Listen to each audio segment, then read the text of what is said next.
baletedde amawulire agessanyu gegaliwa amawulire agessanyu biidhnillahi tabaraka wa taala wano we tuli olunaku olwaleero kyekifo kyaffe barakallahu fikum kyetwagula ekiri eno Gomba Lugaaga era nga biidhnillahi tabaraka wa taala wano wennyini wagenda okubeera darasa yaffe omwezi ogujja ng'ennaku z'omwezi 11 12 Gomba Lugaaga.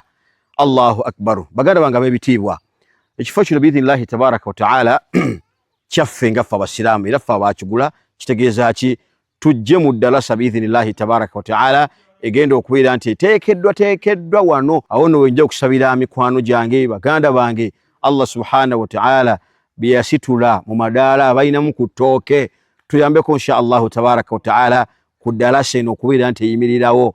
Ayina ebyokulya barakallahu fikum, enamba kweryawo ne account bank kweri, ayina obusobozi bwonna mu mbeera yonna insha Allah, budget weri insha Allah.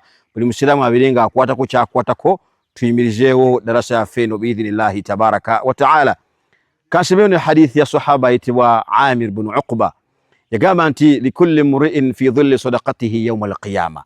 Mwana wattu buli musiraamu yenna, buli muddu yenna agenda kubeera wansi wa kisiikirize kya saddaaka ye gye yawaayo wallahi ng'akyali ku nsi yawma alqiyama yawma la dhilla illa dhilluhu, awatagenda kubeera kisiikirize kyonna okuggyako ekya Allah. Takhayyal omuntu yakwata ssente ze n'abeera ng'aziwaayo okubeera nga obusiraamu butambula, darasa eno eyimirirawo, abasiraamu b'e Gomba, abasiraamu mu ggwanga lyonna ne babeera nga basoma. Mwana wattu saddaaka eyo egenda kukola nga manvuuli maaso g'owekitiibwa Allah tabaraka wa taala.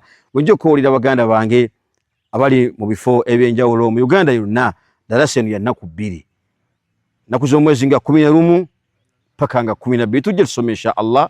Abalina obusobozi mikwano gyange mwemanyi sijja bamenya mannyo insha Allah, mwemanyi Allah yabasitula madaala, tubeere nga tukwatira wamu, tubeere nga tuyimirizaawo darasa yaffe eno biidhnillahi tabaraka wa taala. Wajazakum Allahu khaira. Wassalamu alaikum wa rahmatullahi wa barakatuh.